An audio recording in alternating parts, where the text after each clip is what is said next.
Okay, before I talk about episode 4 of Violet Evergarden, I need to dive into something real quick that has been building up by the episode. I've been seeing it constantly, either in the comments section or on social media, and I need to talk about it. So, I want to just state this right now. I'm an anime only. I haven't read the original source of Violet Evergarden. I know there is many out there that have. Now, this series, obviously, some backstory to it, it's been built up for over a year, hyped up for over a year, correction. And so many had high expectations for Violet Evergarden being like the craziest show that KyoAni has ever made. And here is something I want to let you know. Many people built their expectations up too high, and obviously were disappointed. That's why you shouldn't, always build your expectations up to a certain point, because when it does finally come out, it's not going to meet them, and you're going to be extremely disappointed. But as someone that honestly was kind of unaware for the most part of Violet Evergarden and haven't been keeping up with it, when I saw this, I'm not gonna lie, this is a very enjoyable series to me. It's one of the best KyoAni shows I have seen in recent times. Now, I know many are gonna refute that fact, say, no, you're wrong there, but let me tell you something, okay? Many people are complaining about the series for one big reason, and that is filler. Okay, and that's what people are complaining about right now. They're complaining about the filler of Violet Evergarden. Now, as an anime only, as someone that's new to this series, that hasn't read the original source, honestly, watching these episodes, I didn't think they were filler at all. I mean, there is some similarities with this episode, with a previous episode, Erika's episode, and now Iris's episode. There is some similarities going on there. But overall, if I honestly wasn't told, I would think these are legit a part of the series because of how they've been integrated into Violet Evergarden. So, in all honesty, I don't really think it is that bad of a series, and anyone that's calling this slow or bad obviously hasn't watched a KyoAni show. Because majority of KyoAni shows, not gonna lie, are very, very slow or very, very slice-of-life-ish, which many of them are. That's mainly what KyoAni likes to do. And even if they have some fantasy elements to them, majority of the time they are very slice-of-life-ish or episodic or slow. I mean, the first half is very slow. So, people complaining about this, I think it's a mix of people's expectations being too high, and also people complaining about filler, when in fact the filler is actually expanding upon Violet's character, because this episode was good for Violet's character, which I will get into. So, I don't know. I'm at a loss for words right now. Why people are complaining when, in reality, it's not that bad. Anyways, with that short little mini rant out of the way, let's talk about this episode. So, Violet. She is a savage. Like, just straight up savage. What she did in this episode, what she said to Iris and all that, to other individuals throughout this episode, I just couldn't help but say, my God, this woman, she's just savage. She doesn't know how to hold back anything. She's so blunt. She says it. And I'm like, man, I love her character. Yes, I know she's kind of like a machine robot, which that's the entire point of her character. But just how she reacted to certain individuals in this episode, what she said, I was just like, my God, she just doesn't know how to stop from saying certain things because she just doesn't understand feelings of others and empathy or how to read people. And just like what she said in this episode got me. Like, okay, here's one example. When the episode started and they got on the train and when they finally arrived to, Iris's hometown, Iris like, I was hurt and all that, it was bad, I was spending all the time training or, trying to get better, and you had it to where Violet's like, no you didn't, she basically kept saying, no you didn't on the side, like, no you weren't, that's, not factual. And I'm like, yo, Violet, chill, don't end her life right at the start of the episode, chill. And then it continued to carry on, and just what she said with the exchange of the letters and stuff, oh my God, that was amazing.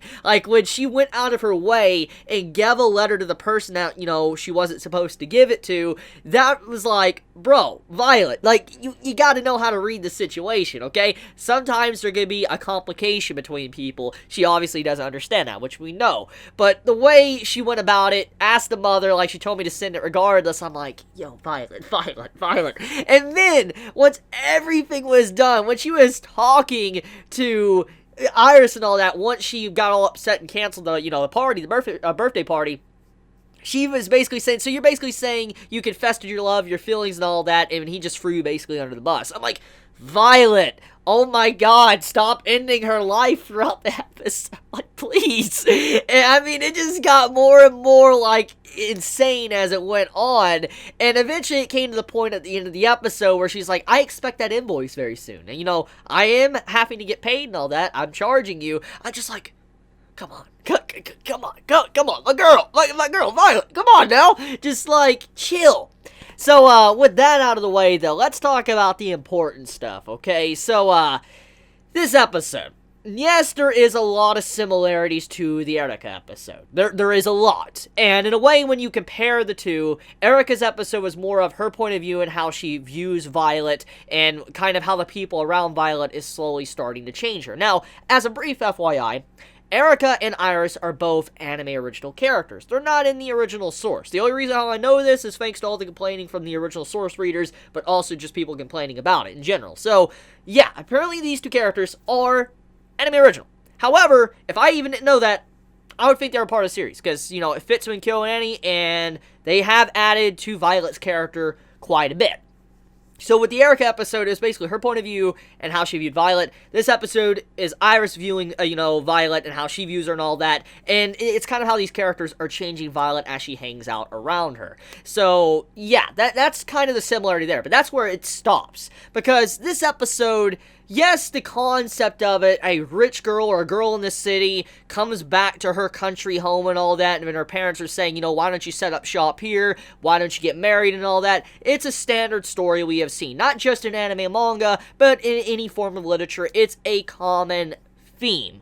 But even then, though, what is done in this episode is vastly different from the Erica episode, and it does add a lot to Violet's character. Number one, Violet is, showcased in this episode towards the end that she is starting to lack confidence in her own work. She is actually realizing she's not that confident when it comes to reading people, when it comes to writing letters. She's very aware of this, how she acted at the end when she was asking Iris, like, I wrote a good letter and all that. She was actually asking, and we also saw her expression, her emotions in that moment, which proved that she is starting to act more like a human being instead of a doll, a robot, because big thing about her character since episode 1 was that she showed nothing. She had no emotions. You had to tell her to do something, and she still has that a part of her character. We still see this even in this episode, but she is now starting to show emotions a lot more. We actually see her contemplating things, being upset about things, looking at the scenery and noticing that it's beautiful, even remembering memories about how she got her name and understanding the message of a name. She's starting to get all of these little details. So when you look at all of this,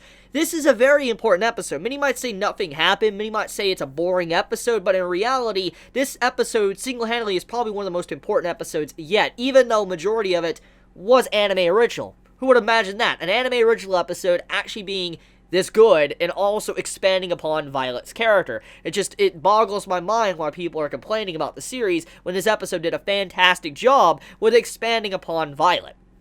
Anyways, moving back into that, though, Violet as well, besides just her realizing she's not good at her own work, she also realizes kind of like how she got her name. So, Iris, her name, she got it thanks to, the actual flower.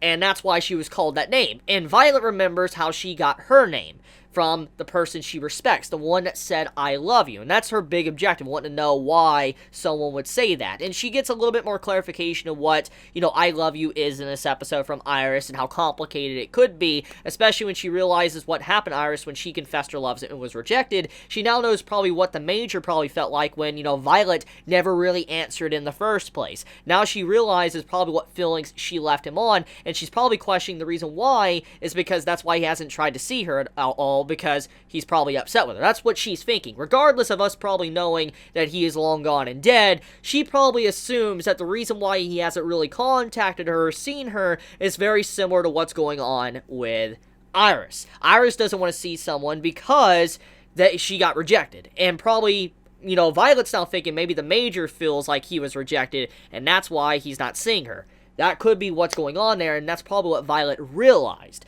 So, like I said, a lot of clarification, a lot of progression with her character, and I just don't understand. I don't understand why people are so upset.